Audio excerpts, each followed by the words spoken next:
Sobat Maestro, sesaat lagi kita akan mendengarkan program acara Renungan Hari Sabat bersama Advent Vision Media Ministry yang dibawakan oleh pendeta. Selamat mendengarkan. Yesus mau datang segera.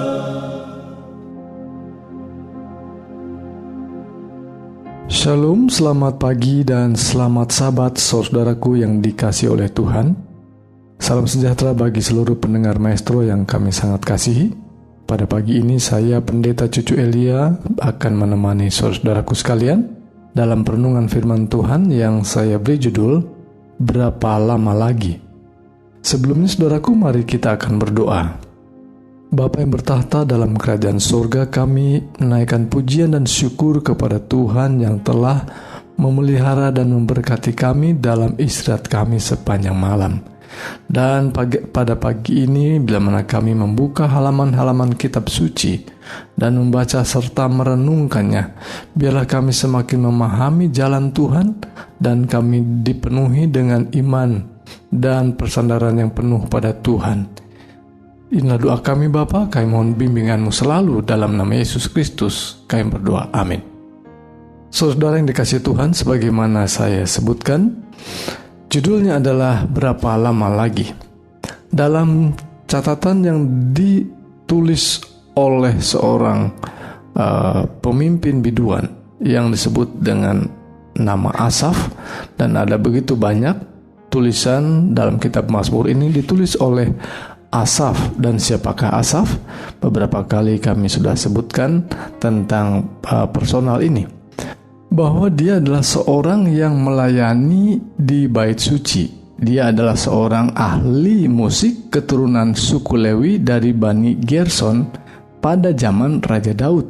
Ditekankan pada nama atau zamannya Daud sehubungan dengan apa yang dituliskannya seringkali terkait dengan apa yang juga dialami oleh orang-orang yang terkait dengan peristiwa pada zaman Daud. Jadi saudaraku sekalian, apa yang dicatatkan dalam Alkitab, bahwa ketika kita membaca nama ini, kita tidak perlu mempertanyakan siapa sesungguhnya.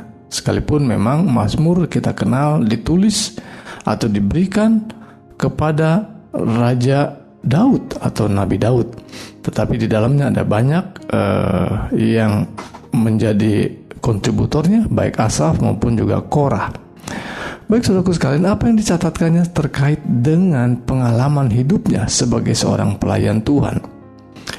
Ada kalimat yang berulang dikatakan yang menjadi judul kita dalam perenungan kita pada pagi hari ini, yaitu berapa lama lagi ya Tuhan. Dalam kitab Mazmur ada 12 kali kalimat ini disebutkan, ya, dengan konteksnya tertentu. Dan pada pasal yang kita akan renungkan pada pagi hari ini, mulai pada pasal yang ke-78 sampai pada pasal yang ke-83, bahwa penulis menyebutkan berapa lama lagi ya Tuhan, dalam konteks bahwa ini datang dari umat Tuhan, mempertanyakan berapa lama lagi Tuhan membiarkan umat Tuhan seperti ini. Jadi konteksnya adalah bahwa orang-orang Israel melihat dan merasakan bahwa hidupnya begitu berat, hidupnya begitu menderita, hidupnya begitu tertekan, dan banyak usaha-usaha orang di luar sana, musuh-musuhnya menekan mereka. Dan pertanyaan ini menunjukkan satu penyerahan, satu kerinduan, dan saat yang sama kepenatan pada situasi-situasi yang terus-terus mengalami kesulitan. Saya ingin bacakan beberapa ayat ini terkait dengan frase itu muncul dan muncul lagi. Ayat 5 pada pasal 79. Berapa lama lagi ya Tuhan Engkau murka terus menerus, dan cemburumu berkobar-kobar seperti api? Tumpahkanlah amarahmu ke atas bangsa-bangsa yang tidak mengenal Engkau, ke atas kerajaan-kerajaan yang tidak menyerukan namamu. Sebab mereka telah memakan habis Yakub, dan tempat kediamannya mereka hancurkan. Janganlah perhitungkan kepada kami kesalahan nenek moyang kami. Kiranya rahmat-Mu segera menyongsong kami, sebab sudah sangat lemah kami. Tolonglah kami ya Allah, penyelamat kami, demi kemuliaan nama-Mu. Lepaskanlah kami dan ampunilah dosa kami oleh karena nama-Mu. Mengapa bangsa-bangsa lain boleh berkata, di mana Allah mereka? Biarlah di hadapan kami bangsa-bangsa lain mengetahui pembalasan atas darah yang tertumpah dari hamba-hamba-Mu. Kata yang terakhir yang saya gunakan, yang saya bacakan tadi tentang pembalasan adalah kaitannya dengan judul kita, berapa lama lagi? Berapa lama lagi Tuhan membiarkan mereka seenak-enaknya melakukan satu tindakan yang membuat kami tertekan? Demikian kira-kira gambaran seruan berapa lama lagi ini. Dan itu menunjukkan bahwa mereka ingin doa-doa mereka yang dilayangkan kepada Tuhan dengan frase yang mendasar ini, berapa lama lagi Tuhan? Dengan harapan bahwa Tuhan akan segera melakukan pembalasan. Biarlah di hadapan kami bangsa-bangsa lain mengetahui pembalasan. Saudaraku sekalian, jadi kalimat atau frase yang diulang-ulang tentang berapa lama lagi ya Tuhan adalah sebuah permintaan tentang penghakiman dan pengadilan Allah. Konteks kitab Mazmur ini seringkali muncul memang terkait dengan Tuhan yang adalah hakim, yang kita sudah bahas pada hari Sabat yang lalu, dan Tuhan telah berbicara kepada umatnya bahwa sungguh Tuhan memang hakim yang adil, yang akan mengadili dan yang akan membalaskan sesuai dengan perbuatan mereka. Jadi saudaraku sekalian, konteks ini berulang kembali dipertanyakan, dan saya munculkan kembali dalam kitab Mazmur pasal 80 ada kalimat atau frase yang sama yang diserukan.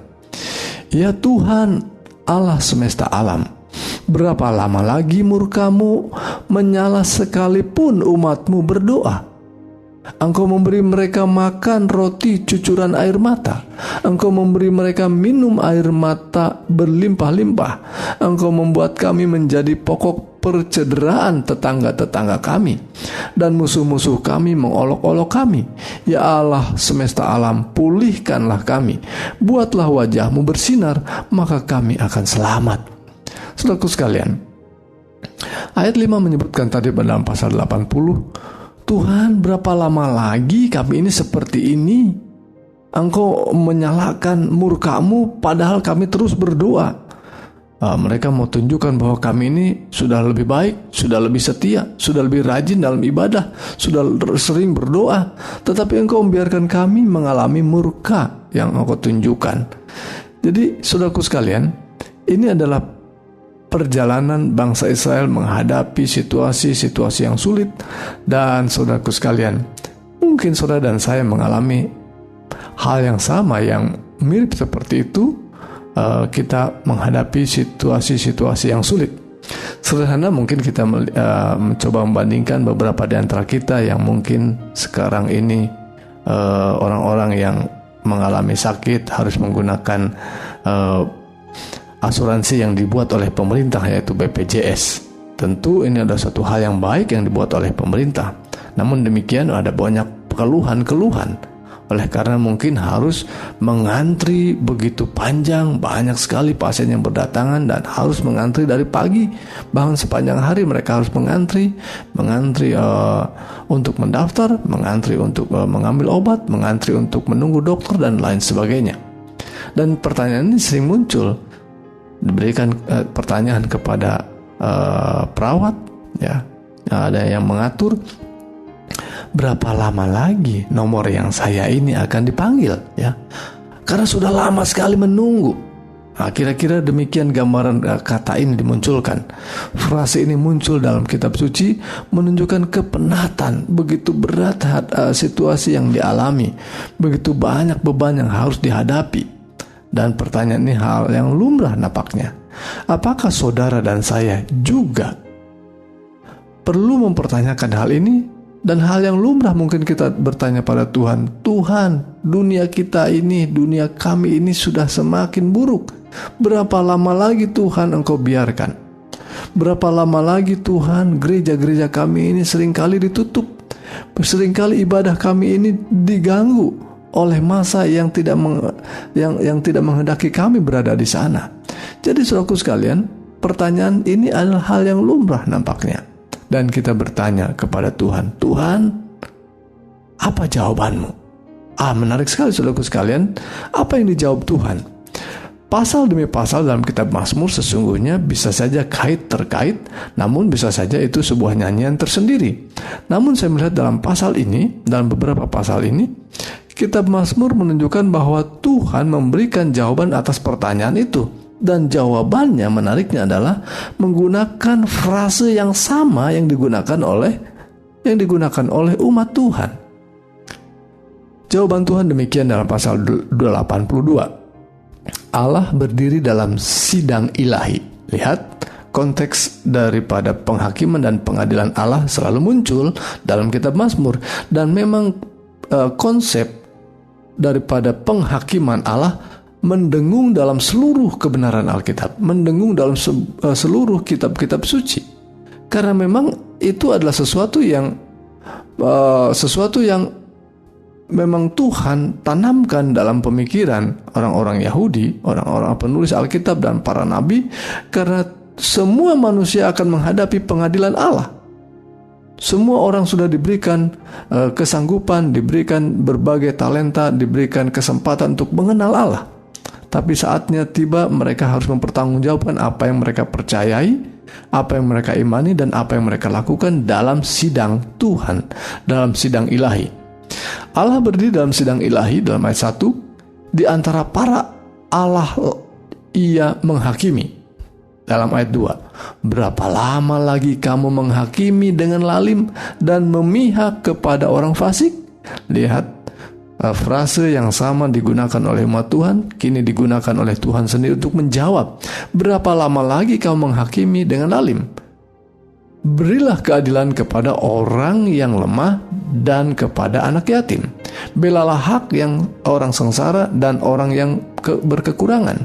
Luputkanlah orang yang lemah dan yang miskin, lepaskanlah mereka dari tangan orang fasik. Mereka tidak tahu dan tidak mengerti apa-apa. Dalam kegelapan mereka berjalan, goyanglah segala dasar bumi. Lihat saudaraku sekalian, kalimat demi kalimat dalam ayat-ayat pasal 82 menunjukkan bahwa Tuhan mau melihat, berharap banyak kepada umat Tuhan yang mempertanyakan tadi, berapa lama lagi Tuhan Engkau membiarkan kami seperti ini? Tapi Tuhan juga sekarang bertanya, berapa lama lagi kamu melakukan perkara-perkara yang tidak benar? Melakukan perkara-perkara yang membuat orang lain sengsara. Bahkan orang-orang yatim, orang-orang miskin dan sengsara engkau biarkan, dan bahkan semakin sengsara. Berapa lama lagi engkau membiarkan seperti itu, dan bahkan kepada para pemimpin? Berapa lama lagi engkau menghakimi dengan cara-cara yang lalim, dengan cara jahat? Saudaraku sekalian, jadi sesungguhnya persoalannya adalah pada umat Tuhan. Persoalannya bukan pada Tuhan. Tuhan adalah Allah yang setia, Allah yang adil selamanya. Dan sekarang persoalannya ada pada umat Tuhan. Jadi saudaraku sekalian, mungkin kelihatan wajar mempertanyakan hal ini. Tuhan, kami sudah begitu menderita. Ya, kita perlu mengkoreksi diri bahwa sesungguhnya persoalannya ada pada umat Tuhan itu sendiri. Saudaraku sekalian, tentu koreksi itu boleh kita coba renungkan bersama. Ketika kita mengalami situasi-situasi yang sangat sulit, kita begitu menderita secara pribadi, mungkin kita juga mengalami kesulitan dalam hal mencukupi kebutuhan hidup kita, baik dalam segi untuk kebutuhan makan, dengan kebutuhan pendidikan anak-anak, dan bahkan perumahan kita, dan demikian juga dalam kehidupan berjemaat. Oh, gereja kita sering morat-marit. Oh, gereja kita bahkan sering mendapat ancaman dari luar. Tapi mari kita koreksi diri bahwa sesungguhnya seringkali persoalannya pada kita. Saudaraku, ingatlah, sebagaimana Yesus pernah mengatakan sebuah frase yang menarik buat kita, bahwa engkau adalah garam dunia. Ketika garam itu tidak lagi terasa asin, apa yang dilakukan orang terhadap garam yang sudah tidak asin? Garam itu harusnya memberikan rasa asin kepada lingkungannya. di sekitarnya. Tetapi ketika garam itu tidak terasa asin, maka orang membuangnya dan menginjak-injak. Apa artinya, saudaraku sekalian? Seringkali hidup itu tidak menjadi berkat buat orang lain. Seringkali hidup kita ini tidak terasa, kehadiran kita itu tidak terasa oleh lingkungan kita, oleh tetangga kita. Dan orang tidak melihat manfaat hidup kita di tengah-tengah masyarakat itu. Sehingga kita tidak diingat orang, bahkan dibuang orang, bahkan diinjak pun halal, saudaraku sekalian. Itulah pemikiran tetangga kita. Boleh jadi mungkin mereka menganiaya kita, atau memang dengan sengaja berbuat jahat kepada kita. Tetapi sekali lagi, saudaraku sekalian, itu adalah sebuah cara Tuhan menegur kita untuk kita boleh menjadi berkat bagi orang-orang yang berada di sekitar kita. Maka saudaraku sekalian, pertanyaan tadi, berapa lama lagi Tuhan kami ini seperti ini? Berapa lama lagi Tuhan kami ini sering didesak-desak seperti ini? Tapi Tuhan sekali lagi mengingatkan kita, berapa lama lagi kamu belum mau menghidupkan pengajaran yang Tuhan nyatakan? Jadi saudaraku sekalian, persoalannya ada pada saudara dan saya untuk belajar untuk menghidupkan satu pengajaran yang boleh dirasakan oleh orang-orang di sekitar kita, sehingga mereka terberkati melalui kehadiran dan pelayanan kita. Saudaraku, dalam pasal-pasal yang saya bagikan, Mazmur pasal 80, 81, 82 sampai 83. Tapi saya mundur kepada pasal sebelumnya tentang bagaimana Tuhan sesungguhnya menunjukkan pelajaran buat kita, yaitu pasal yang ke-77 dan 78 tentang Allah sesungguhnya mau umat Tuhan belajar dari masa-masa yang lalu. Lembaga Alkitab Indonesia memberikan judul pada pasal 77 dan 78 tentang perbuatan Allah di masa lampau dan pelajaran dari sejarah. Dan memang tepat sekali menyebutkan judul itu oleh karena ayat demi ayat dalam dua pasal ini mengarahkan umat-umat Tuhan untuk belajar dari apa yang sudah terjadi pada masa yang lalu. Belajar pada sejarah yang sudah terjadi pada umat-umat Tuhan pada masa yang lalu. Dan itu adalah sebuah pelajaran berharga untuk hidup kita pada masa sekarang dan masa-masa akan datang. Dan apa yang ditunjukkan Tuhan dalam sejarah, saya bacakan dalam ayat yang ke-11 sampai 14. Maka kataku inilah yang menikam hatiku, bahwa tangan kanan yang maha tinggi berubah. Ya, aku hendak mengingat keajaiban-keajaibanmu dari zaman purbakala. Aku hendak menyebut segala pekerjaanmu dan merenungkan perbuatan-perbuatanmu. Ya Allah, jalanmu adalah kudus. Allah manakah yang begitu besar seperti Allah kami? Jalan-jalan Tuhan adalah pekerjaan Tuhan pada masa yang lampau, keajaiban-keajaiban pada zaman purbakala, istilah tadi disebutkan. Itu adalah jalan yang kudus, jalan yang sesungguhnya Tuhan asingkan untuk kita dapat lihat dan menjadi pelajaran buat kita saat ini. Dan apa yang dituliskan pada pasal 78 diharapkan sebagaimana dinyatakan dalam ayat 5 dan 6, telah ditetapkannya peringatan di Yakub dan hukum Taurat diberinya di Israel. Nenek moyang kita diperintahkannya untuk memperkenalkannya kepada anak-anak mereka, supaya dikenal oleh angkatan yang kemudian, supaya anak-anak yang akan lahir kelak bangun dan menceritakannya kepada anak-anak mereka. Lihat saudaraku sekalian, Tuhan menghendaki bahwa umat-umat Tuhan pada masa-masa berikutnya, anak-anak mereka akan mengenal dan kemudian menceritakan kembali apa yang telah dilakukan Tuhan pada masa yang lalu.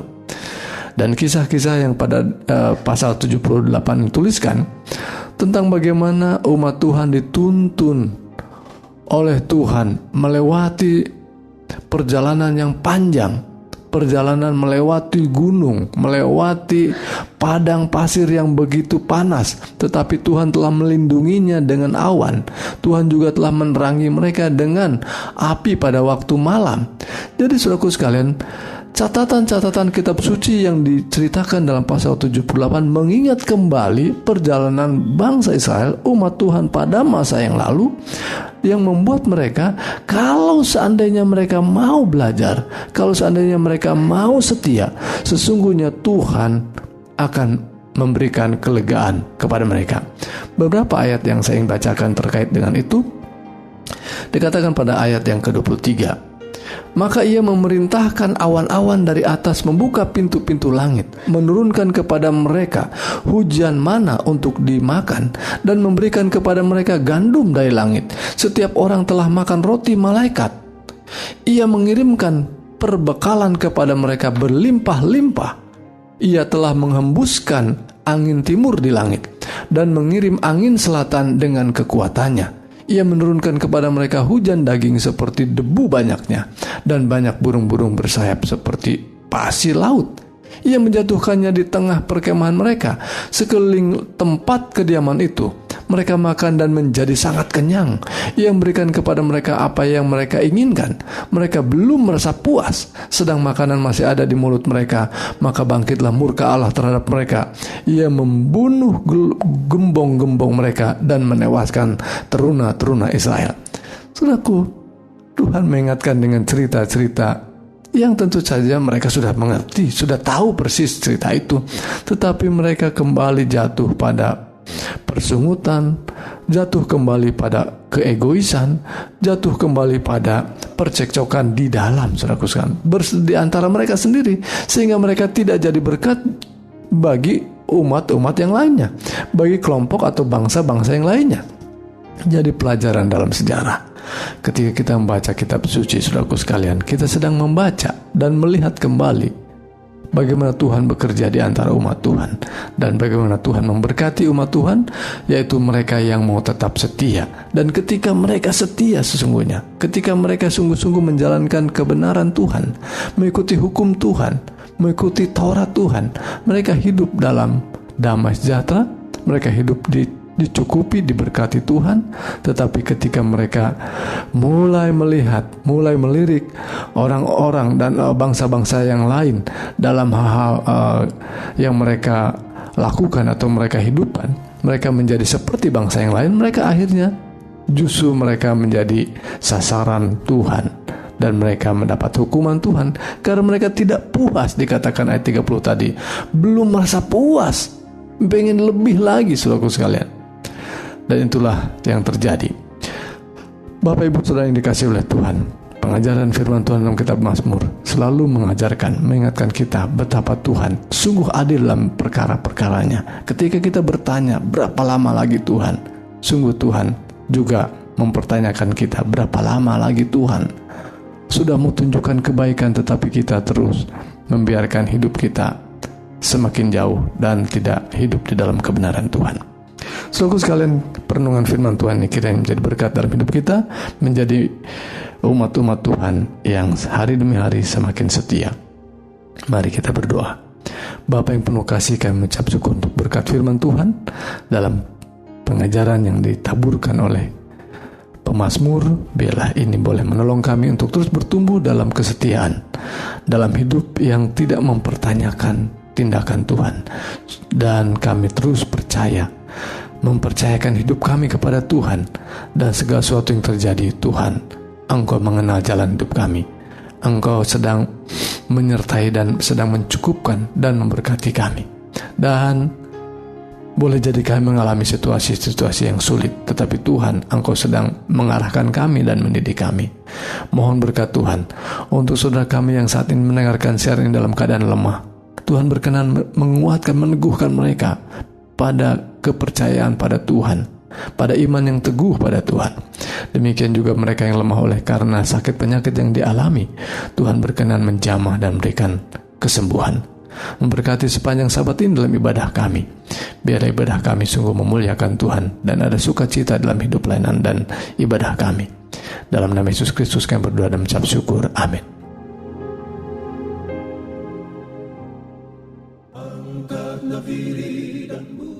Sobat Maestro, Anda telah mendengarkan program acara Renungan Hari Sabat bersama Advent Vision Media Ministry.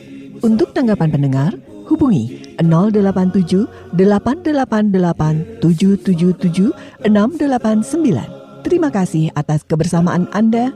Tuhan memberkati.